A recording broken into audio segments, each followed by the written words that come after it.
and layers of people. I don't want to use a class in a negative sense. It just means that they have access to very different economic strata of people, very different demographic strata of people. So they're generally in contact with very broad sections of people, which is not always the case with many other leaders, such as political leaders. Secondly, they're not just the leaders of their community in a sense of organizing community together. They also have another advantage that's drawing from spiritual resources. They can reframe the conflicts in a very different direction than what's been done before. And I see their interventions in three ways. The first phase is preventive role, when they already build resilience in the community against potential misuses of religious symbols for the narrative, within the narratives of hatred, discrimination, and so on. Second thing, if the conflict already occurred, their role can be reactive, to react very quickly against those abuses. And finally, the third phase is preventive role. So after the conflicts, and here the intervention is mostly in the field of transforming collective memory of conflict, first of all, but also acting as a role of reassuring the community. So unlike many NGOs or secular organizations which do incredibly valuable work, but they're generally limited by the length of their project or sometimes financing, religious institutions are generally stable centers around which community unites and organize themselves. So it happened very often through my interviews, especially in the regions which been ethnically cleansed, that the presence of a religious leader meant a lot to a community. So in interest of saving maybe a time for later and not speaking too long, maybe I can stop here with this panorama of research and give space to other people. Thank you so much. Thank you, Professor, for that amazing buffet of knowledge. I really hope that people have questions later because I do want to hear more from you. Thank you so much. Our next speaker is a dear friend and mentor to many of us in the human rights and religious freedom space. Sunita Vishwanath has worked for over 30 years in women's rights and human rights organizations. Sunita co-founded Hindus for Human Rights in June of 2019. She was honored by President Obama at the White House in 2015 as a champion of change for her work with Sadhana, an organization she co-founded in order to mobilize Hindu Americans to connect their faith to social justice and human rights. In 2021, Sunita was recognized by the Center for American Progress. Center for American Progress as one of 21 faith leaders to watch. And if you know Sunita, you know why that is. And previously, Sunita served on faith advisory committees during the tenures of both New York City Mayor Bill de Blasio and Mayor Eric Adams. Sunita, the floor is all yours. Thank you, Husna. Thank you. So this is one of my favorite topics, so I'm really grateful to be included here. Hindus for Human Rights is a progressive Hindu organization committed to justice, pluralism, and peace. We were founded in the summer of 2019 when Hindu nationalist leader Narendra Modi had won his second term as Indian Prime Minister with an even larger mandate than the first time. A group of us were deeply concerned about the increasingly explicit and entrenched Hindu nationalism in our community, in politics, in social spaces, and in the religious space, not just in India, but throughout the Hindu diaspora. We felt it was urgent to build a global platform for Hindus to resist. As a faith-based human rights group, Hindus for Human Rights stands in solidarity with oppressed communities and works to counter religious nationalism, caste oppression, Islamophobia, and all forms of discrimination and bigotry. The staff, the board, advisors, members, and supporters of our organization are diverse Hindus, both religious and secular, as well as non-Hindus. Rooted in the most inclusive and expansive, liberatory, in fact, understanding of Hindu traditions, we strive to be a radically inclusive organization and movement that welcomes all and stands opposed to discrimination and bigotry of all kinds, and where caste has no place. The topic of this webinar is the role of faith-based organizations in mediating, preventing, or addressing conflict, and I'm delighted to be invited to participate. My gratitude to the London Story, Indian American Muslim Council, and my fellow speakers. I'll begin with some background on Hindu nationalism, or Hindutva, or indeed Hindu supremacy. We use the term somewhat interchangeably. This is a political ideology that is about a century old. The founders of this ideology were deeply and directly influenced by the fascist movements in Italy and Germany, and fashioned their Hindutva ideology after it. They wrote treatises, which are the blueprint for the democratic decline in India today and the entrenched anti-Muslim and anti-Christian sentiment throughout the Hindu community worldwide today. They explicitly wrote about wanting Muslims in India to have the same fate as Jews in Nazi Germany, and about their desire for India to be a country for Hindus only. It was an early proponent of this hateful Hindutva ideology and a member of the Hindu supremacist organization, the RSS, that assassinated Gandhi for his pluralistic vision for India and the world. Narendra Modi grew up in the RSS and was raised on the same hateful ideology. He was a new chief minister in Gujarat when the 2002 anti-Muslim pogroms saw Hindu mobs take the lives of several thousand Muslims. In fact, his complicity in these Gujarat pogroms led to his being a pariah in the West and a ban on entry to the United States all the way till 2014 when he became prime minister. In the 11 years that he has been prime minister, not only has violence and discrimination towards religious minorities and dissenters in India increased, and suppression of constitutional freedoms, particularly the freedom of expression, we have also seen the criminalization of interfaith marriages and persistent attacks on the religious freedom of non-Hindu communities and their practices. A person who has not traveled to India in a decade would be shocked if they visited today to find a vastly changed country, a visibly and palpably Hindu, or should I say Hindutva country. Now, Hindus for Human Rights was founded in the United States because the founders were intimately aware of the impact of an ever more powerful Hindu supremacist India on our diaspora communities.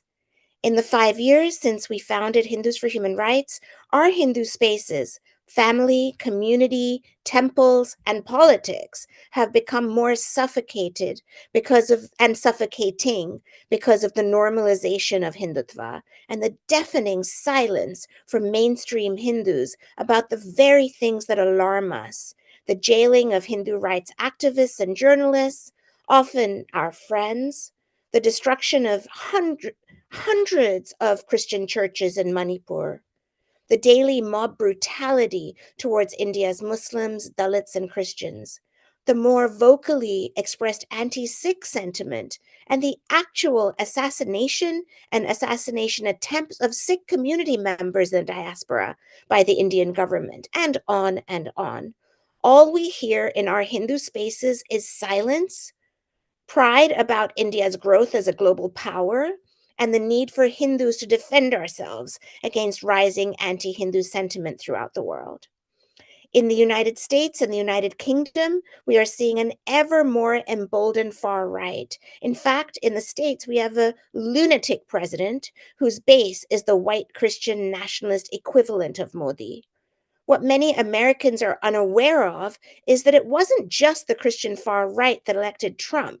Just about every minority community in America has shifted markedly to the far right. This includes the Indian American community. This includes the Muslim and Hindu American communities. We have today a multi-faith, multiracial far right in power in America, and our resistance movements need to acknowledge this and strategize accordingly if we are to be effective. What's more, the Hindutva movement in America is completely aligned with the MAGA movement and with Donald Trump. White Christian nationalist Steve Bannon was the honorary co-chair of the Hindu Republican Council, an organization that helped fund and elect Trump. And major Hindu American organizations are celebrating Trump's win and messaging to the world about their, quote, Hindu Project 2025. For our non-American listeners, this is a direct amplification and endorsement of the Project 2025 strategy put forward by the most extreme far-right elements in Trump's campaign. It may sound obvious to say this, but I will say it anyway. The rise in religious nationalisms requires a religious resistance, a faith-based response. Since religious nationalism leads to decrease in inclusive democracy, an increase in authoritarianism and human rights violations, the movements that are built to protect democracy and human rights must include faith-based actors if they have any hope of impact and traction and success. We cannot defeat Hindutva and annihilate caste without mobilizing Hindus. We cannot defeat Christian nationalism and protect an inclusive and secular American democracy without mobilizing Christians. It is necessary to say this because even after 11 years of Modi as prime minister, a second Trump win, and the genocide in Gaza, human rights organizations, spaces, and movements of resistance are not as welcoming as they should be to faith-based actors. When I worked in the women's movement in Afghanistan from 2000 to 2020 or so, it was widely acknowledged that the only way grassroots work could happen in Afghanistan or the Afghan diaspora is by sincerely acknowledging, first and foremost, that the vast majority of the community is religious, is devout Muslim. For most Afghans, they saw organized religion with its abusive emirs and mullahs as oppressive, and their deep and resolute faith as sustaining. No grassroots organizing strategy had a prayer of working if it didn't start there. Along with the shift to the far right in most of our communities, we are seeing vast chasms of ideological difference dividing us within our communities and dividing our communities from each other. Since most religious traditions are so rich in teachings of love and forgiveness, faith leaders offer a lot to the healing and conflict resolution we are in urgent need of. In Hinduism, we see the divine in every being, in every aspect of the universe. Both Jews and Muslims see kindness to strangers as part of their religious tradition and obligation, and Christians aspire to Jesus' teaching of turning the other cheek. Throughout history, radical and revolutionary movements for change have been fueled by faith-based leaders of conscience, vision, and courage. The most profoundly moving present-day examples of the power of faith-based resistance to hatred, genocide, religious nationalism, and supremacy are, for instance, anti-Zionist Jewish groups like Jewish Voice for Peace and Rabbis for Ceasefire, Bishop Mariam Buddy's courageous sermon during the inauguration of Donald Trump, the Pope this past Christmas, whose Jesus was wrapped in a keffiyeh, Bethlehem Christian priest Reverend Munther Isaac, who preached 2 Christmases in a row about Christ in the rubble, and most recently, observant anti-Zionist Jewish thinker Peter Beinart's new book, Being Jewish After the Destruction of Gaza, which is a letter to his fellow Jews about how the genocide in Gaza and the ongoing oppression of Palestinians betrays the deepest Jewish values of justice and inclusion. He tells his fellow Jews that they have made the Israeli state their God. Hindus for Human Rights takes our inspiration from these and other leaders of conscience, faith leaders. I arrived at the West Bank on an interfaith peace delegation on Janmashtami, the day we celebrate as the birth of Lord Krishna. I shared a Janmashtami prayer for peace and justice in Palestine, India, and the world over. The world's largest Hindu religious gathering took place these past days, the Kumbh Mela in Allahabad, India. We are in touch with anti-caste and anti-Hindutva Hindu renunciants, monks who were in attendance, and at great personal danger held clandestine meetings at the Kumbh to build their ranks and their Hindu religious movement of resistance. We regularly see conferences, webinars, and events discussing the harms of Hindutva, which do not include the voices and perspectives of Hindus. I'm part of boards and movements of leading human rights organizations where religion is rarely discussed. At Hindus for Human Rights, we do the work of inviting ourselves, raising the question of whenever we can about inclusion of religious actors and perspectives, creating our own events, which are more representative. We know that those facing the brunt of religious nationalism, minority religious communities, those who dare to dissent, understand the power of faith-based resistance. Our Muslim, Christian, Sikh, and Dalit partners understand the urgent need for a strong Hindu resistance to caste and Hindutva because it is their lives that are literally hanging in the balance. Organizing for human rights without sincere acknowledgement and inclusion of religion is wrong-headed and arrogant when so many humans are deeply religious. It is also strategically misguided as we are seeing the alarming rise of violent and genocidal religious nationalism the world over. Thank you. Thank you, Sunita, for covering the extremely important topic of Hindu nationalism. You touched upon Gujarat. Gujarat is very personal to me because that's where my family is from in India, and some of my family still live in India, and the situation on the ground is getting increasingly worse. So thank you for covering that, and hopefully we'll have some questions for you at the end of the program. Thank you. Our final speaker for the program will be Reverend Neil Christie. He serves as principal with the Religious Nationalism Project, which addresses the rise of religious nationalism globally in Christianity, Hinduism, Judaism, Islam, and Buddhism. He is on the board of the Native American International Caucus and the New Federation of Asian American United Methodists. He is also a consultant for the Congregational Conflict Transformation, and for 24 years worked on Capitol Hill in Washington, D.C., directing experimental education on social justice issues. Neil is the author of Justice in Everyday Life, published by The Upper Room, Living as Haves and Have-Nots, numerous articles, and has served as a hospital trauma chaplain and as a local church pastor. Neil, like myself, is also from Gujarat, and but today he will be focusing on his work in Africa. Neil? I appreciate that. Thank you so much, my sister Husna, and I appreciate the Gujarati connection. Also appreciate the comments that have been shared by Professor Odak and by my sister Sunita, her passion.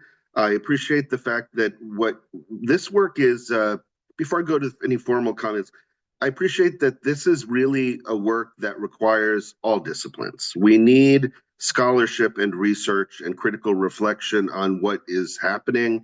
We need awareness of who the practitioners are who are at immense risk building alliances across religious tradition to build a just peace. And we need people who are ready to support this work from various spaces and various distances, frankly, to where the central problems lie. So I'm speaking really from the perspective of someone who's located in the center of the power of the beast. I live in Washington, D.C., and for 26 years now, I've been working on Capitol Hill with the United States Congress, with decision makers, with judicatories, communions represented by the National Council of Churches, working ecumenically, and now more interfaith with our siblings coming from that are Muslim, that are Jewish, that are Buddhist, that are Hindu, that are Sikh. And my work has taken me, my ministry has taken me as well to specific places in Africa, Asia, Russia, until quite recently.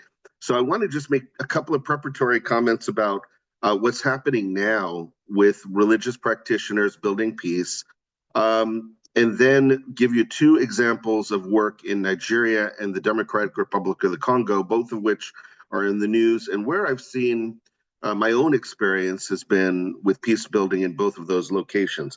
I want to lift up that we've just completed, the Religious Nationalisms Project has completed a one-day summit which really strove to bring together practitioners, scholars from across religious tradition. And the purpose of our one-day summit was to sort of counter the narrative that has been escalating in the U.S. context, at least. I believe it's global as well, that there is one narrative, and that narrative is Christian supremacy, Christian patriotism, what we would consider, I think, in this conversation, Christian nationalisms. Much has been written on Christian nationalisms as a threat, really, to building peace and to really silence the voices of peacemakers. And Sunitha lifted several of those peacemakers up, peace builders up. But our effort is to do this. And I just want to read you who was part of this summit and how we were able to pull this off. And we're planning on doing multiple summits like this. But we brought together Christian, Hindu, Sikh, Muslim, Jewish, Buddhist traditions to identify how religious nationalisms operate within all faith traditions, and to identify inclusive approaches to countering religious nationalism from a multi-faith public witness in today's political climate. Without doing that, we have very little hope to build peace. Bringing people together to have self-critique and then gentle yet firm critique of our friends. Friends don't let friends drive drunk. What that means for me, in my context, is when I see friends participating within a religious tradition, including my own, that has been weaponized, I have a responsibility as a person committed to peace building to critique the tradition and to help them critique their own tradition, such that we can work to dismantle patriarchy, hegemony, where we can address issues of ethnocentrism, economic disparity. Where is it violence is most prevalent because of the legitimation of a particular interpretation of a faith tradition? So that was the work that we were about yesterday.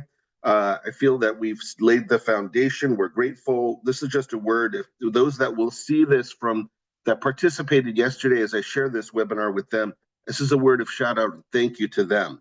I want to share with you that the National Council of Churches of Christ, which represents 37 communions in the United States, over 100 congregations, passed a resolution just a few months ago, and we were, the Religious Nationalism Project, we were very blessed to be able to help them as they crafted and finalized their language.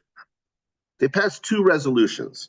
It took 3 years to work on this resolution, a lot of dialogue with interfaith partners. I want to read some of the language that comes from these resolutions and why it matters in our larger work as peace builders in the US context and then globally. It says that we acknowledge religious nationalism can be a potent source of danger to faithful believers, religious minorities around the world. In any context, when this is true, religious nationalism often uses the language, images, text, symbols of a majority religion to merge political, legal, ethnic, religious identities in order to assert power, domination, and privilege. Instead of constructively enhancing political and civic life, it favors one religion over another, to the detriment of minority religious communities. And so it calls on those churches within the United States context to respond.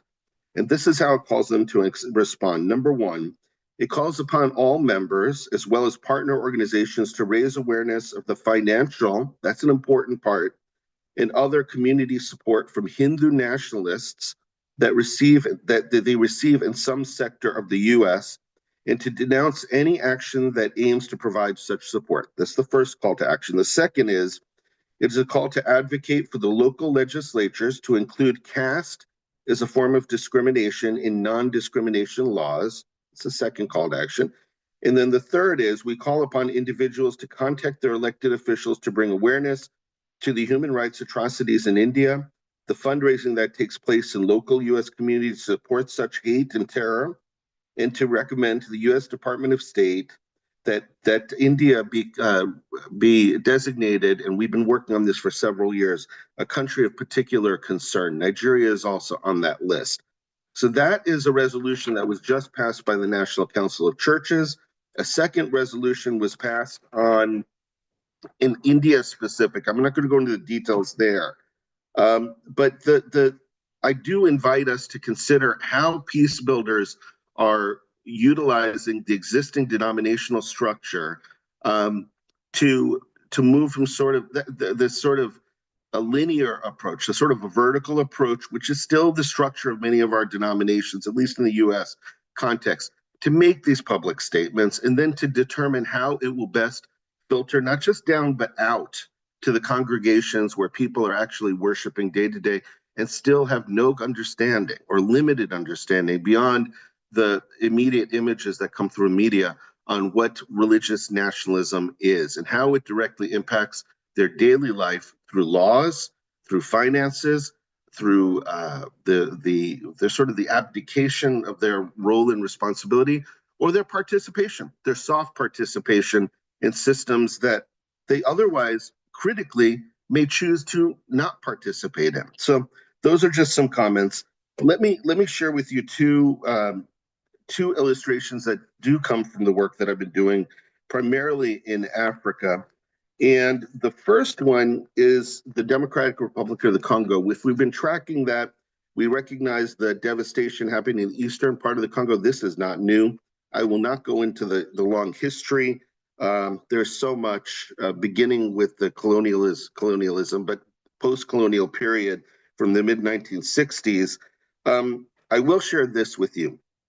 Even today in the Democratic Republic of the Congo, groups of conflict entrepreneurs perhaps are the greatest challenge to those of us who are people of faith in our peace building efforts. Several examples of faith leaders who are continue to build on existing trust in the church include Catholic and Protestant entities. The late Cardinal Malula, who called for an early form of Truth and Reconciliation Commission in that country, is one I would lift up. In 1990, when President Mobutu, after pressure, allowed for political plurality of political parties to operate in the country, the Archbishop of Kinshasa, Catholic Cardinal Monseigneur Pasinya, was tasked to lead the conference drafting a new constitution. The Church of Christ of Congo, Protestant Council of Churches, has taken leadership in their electoral reform. I've worked with the Carter Center and United Methodist bishops to address the lack of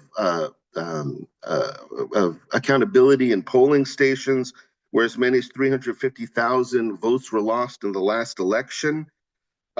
We've deployed people as electoral observers through the United Methodist Church, and I've been blessed to be able to be part of that effort, where we were able to see an impact in the fuller participation of women and men in rural areas, lifting up their voice in terms of, and their vote in terms of the last election. I would give you this example, and this is a very concrete example of where I've seen peace builders work together in interfaith context. We've worked with indigenous Kimbanguist communities, Muslims, Catholics, Protestants, to remember each other's holidays, to mark time, sacred time together in rural areas. And to do this is a call for democracy and peace together in some of the highest conflict areas in the country. I have a fond memory a few years ago of walking into a mosque with our bishop then, Bishop Nkulu Ntambo, on Friday for Friday prayers, and asking the Muslims there how it is that we could work together, how our church could work with this mosque in this devastated part of the country because of the violence. And we realized that the best way to work together was for environmental justice. As a result of a division of ethnic tribes, a canal had been built that separated community from community. As a result of that canal and the water and climate change, this is an area that was devastated by malaria.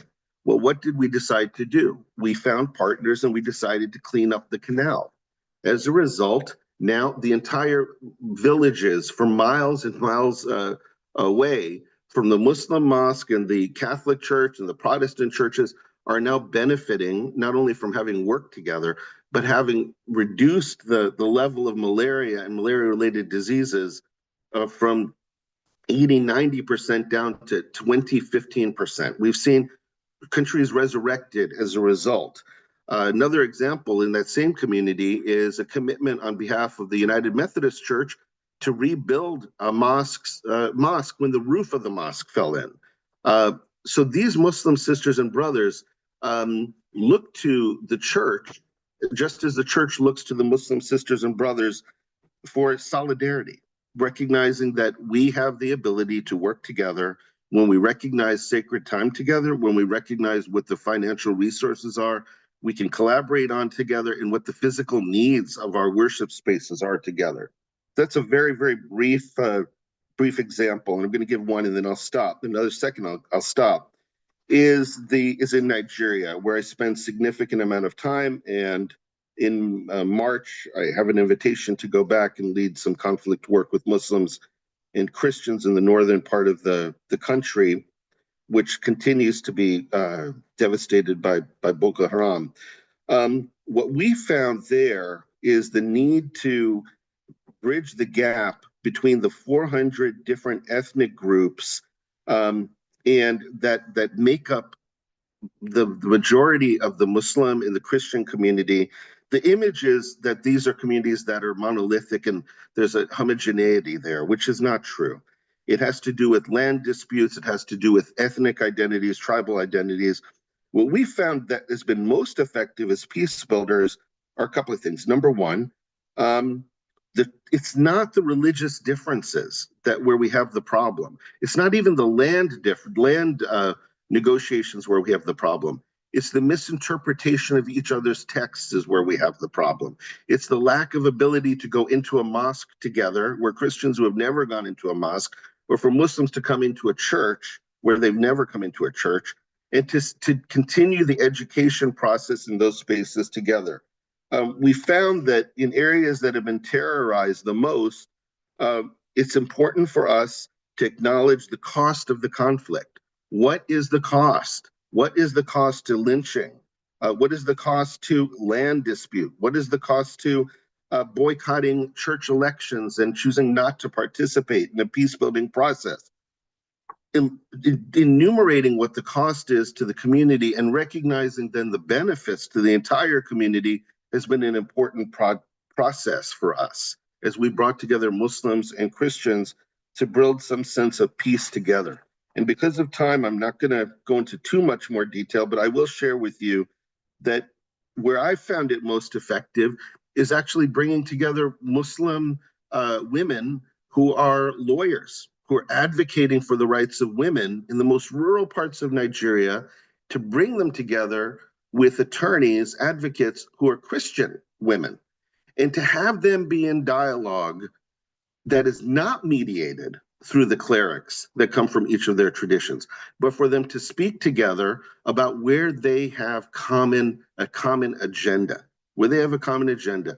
As a result, we've been very, very fortunate in that we've had hundreds of people participate in dialogues together, in planning together, recognizing, and these are some values, I just want to end with this, recognizing that we respect different perceptions and opinions, that we are ready to check where our own biases. We recognize that we are people who ought to be, as people of faith, practicing amnesty with one another, even as we interpret the cause of conflict amongst us.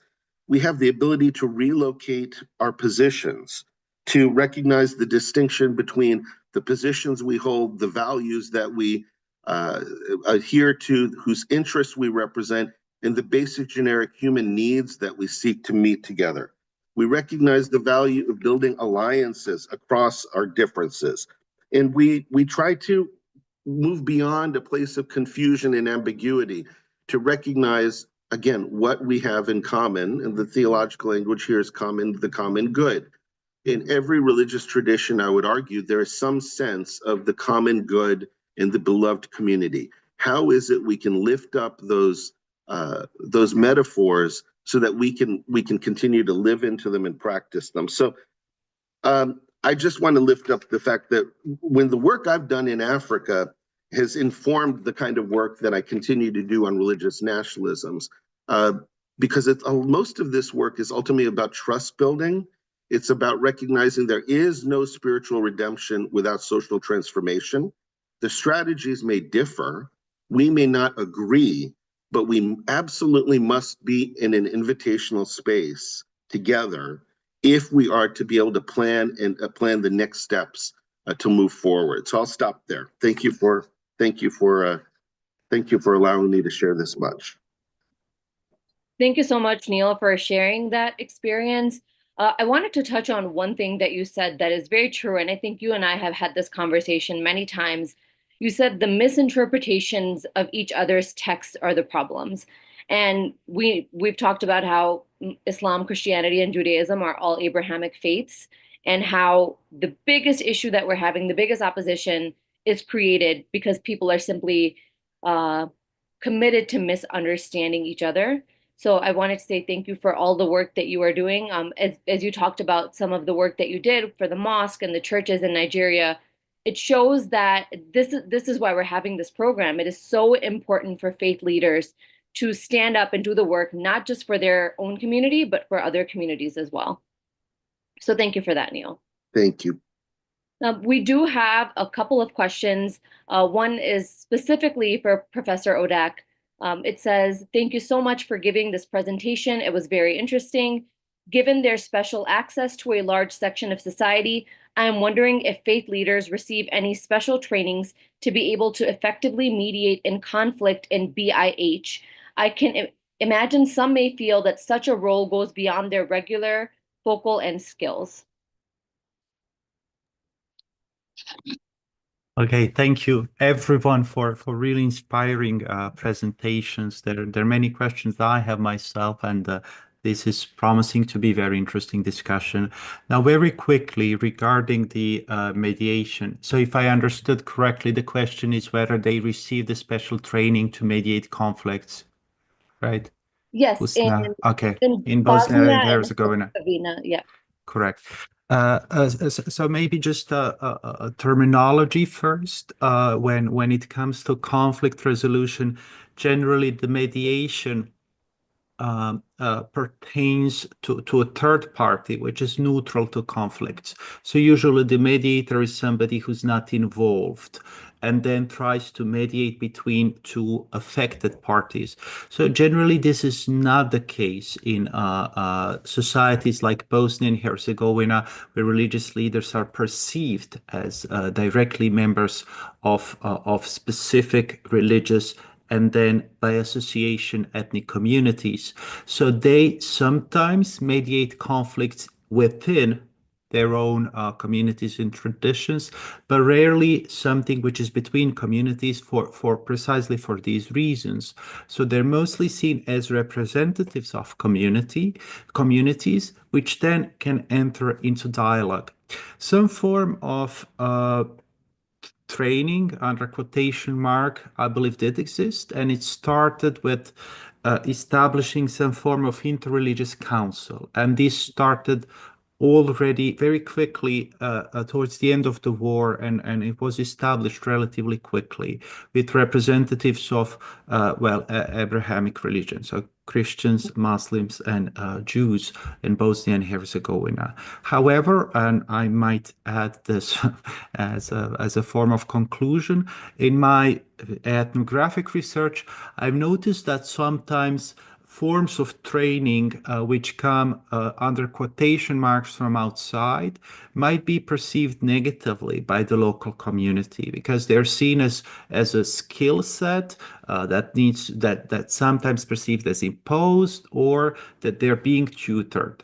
What works in their view much better is support to already existing practices within the communities, which are then perceived more as natural. So what does it mean to be natural? So this is clearly context specific, but for instance, they would mention that my community would sometimes see official and ceremonial acts as important but not sufficient. But for instance, we spent 3 years negotiating sharing a meal or a coffee in a very visible public space, leaders of religious communities.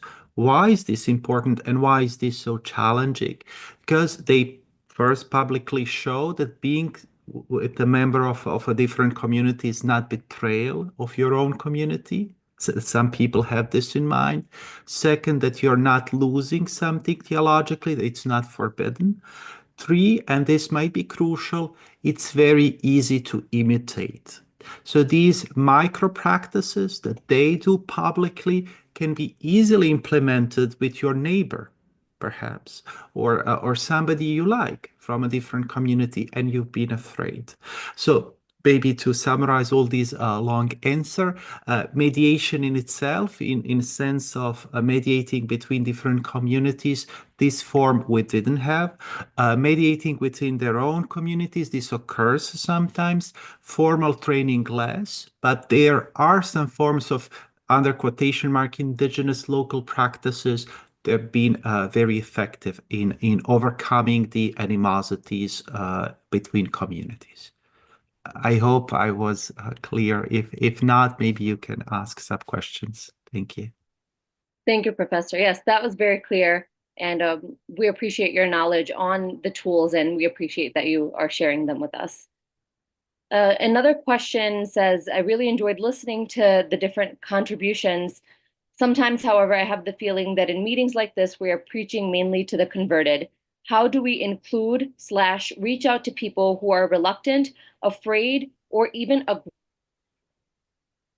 aggressive towards other group religions? Or should it start on a grassroots level by working together towards common good? So any of you can take that question, but I think Neil and Sunita, you definitely have the expertise to take this question.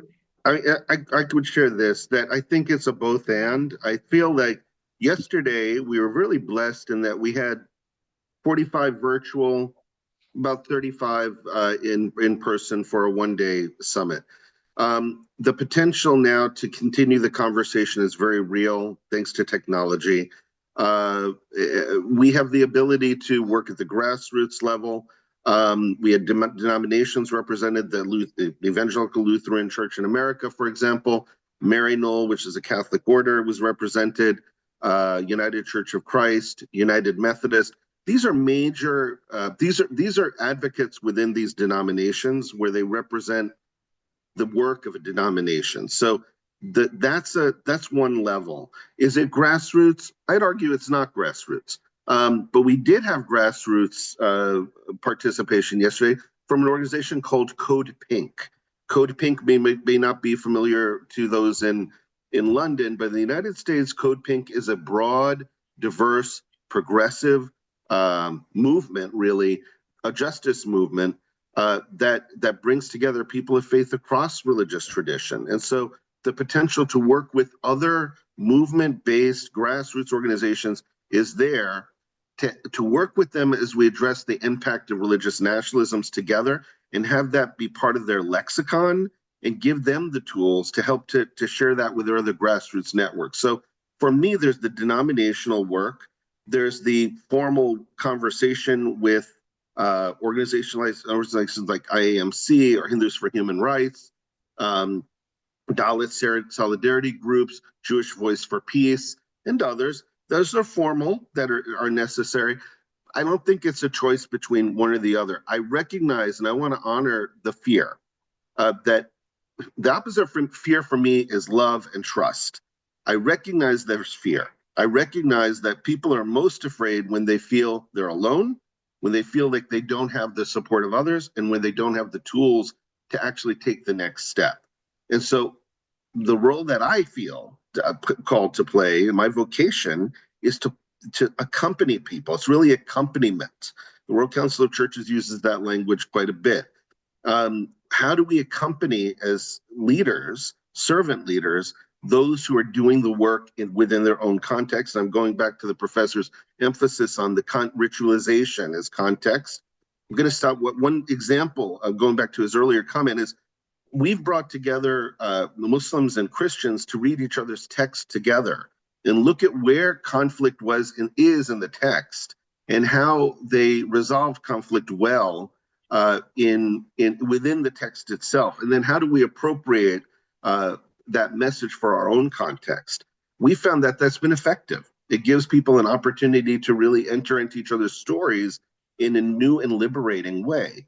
I'll stop with that. Thank you, Neil. I appreciate that. Sunitha, did you want to say something? I can just add quickly that we all really, want to reach as many people as possible with these positions and principles that we hold so dear. Secular leaders in the human rights movement and faith-based folk like us, for sure, that's an aspiration.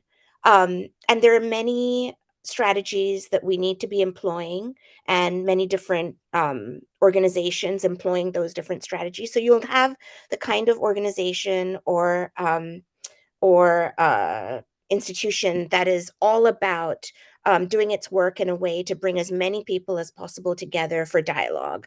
And that's really important: mediation, dialogue, conflict resolution. But I would argue that you also need individuals, faith-based leaders, organizations that are willing to put a stake in the ground and say, this is inarguable. It is inarguable that a genocide is wrong. Like there's no way that it is okay to within the space of a year create the largest number of children who are amputated, and children who are butchered, and hospitals and schools that have been destroyed. I mean, there's no argument for that. No one can say that is a good thing to do.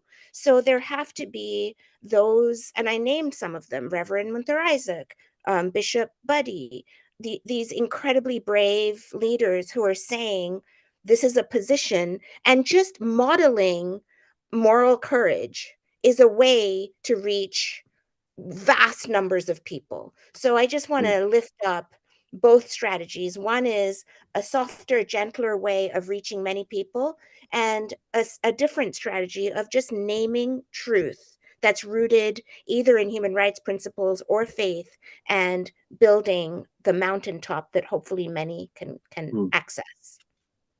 Yeah, that's an excellent point. Naming truth. We have to call a conflict a conflict. We have to call a resolution in order to really bridge the two. So I think that's a very interesting point. Thank you, Sunitha. Professor, I think you wanted to say maybe just very quickly, and it really relates to what had been said already.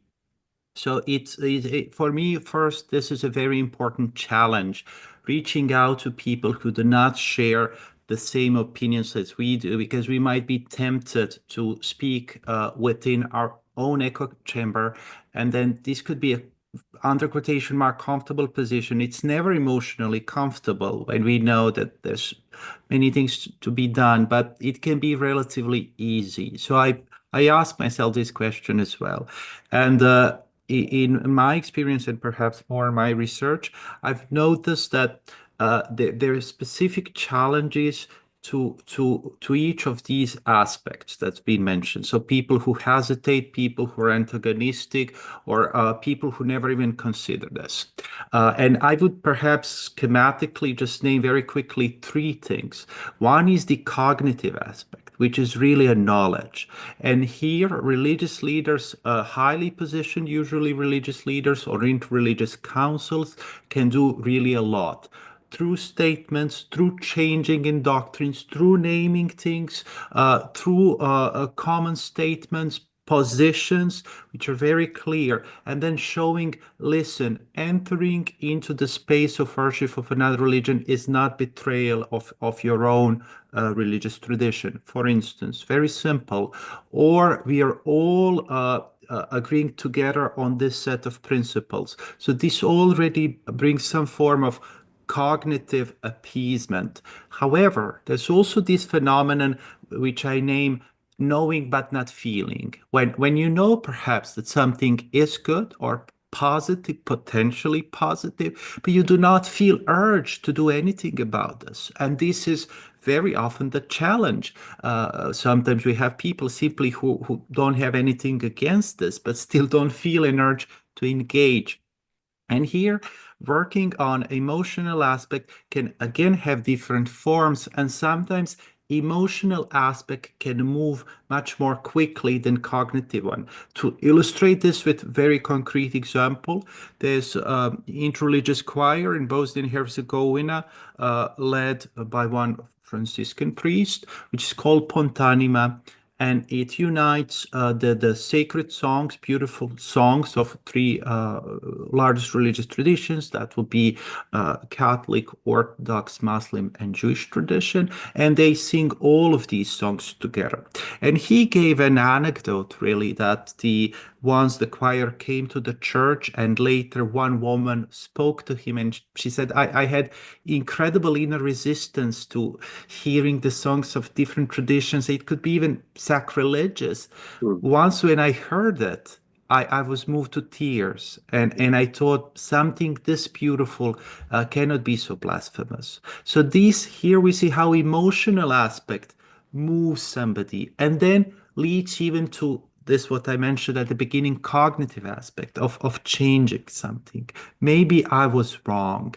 And third one is the level of concrete actions that both Neil and Sunita mentioned. So doing something together and not necessarily naming it, oh, this is directly interreligious activity, because some people might have resistance to that nomination. We will clean the canal.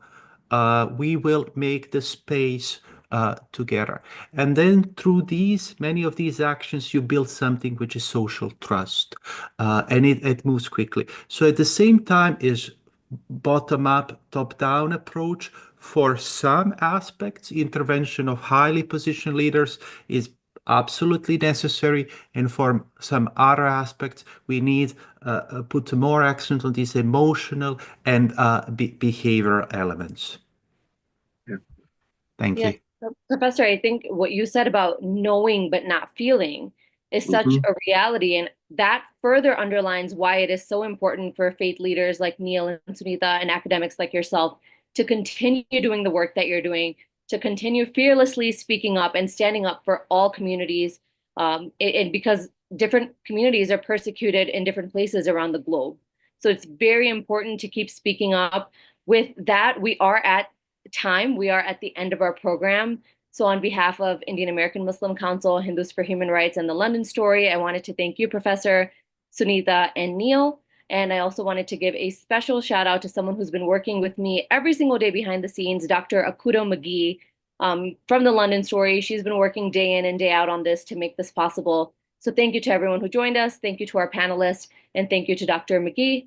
We hope that in the future, when we have another program like this, because this is so important, and there are so many other faith leaders and academics who have just as much to offer as this wonderful panel did. We hope that you will join us in the future. Thank you, everyone.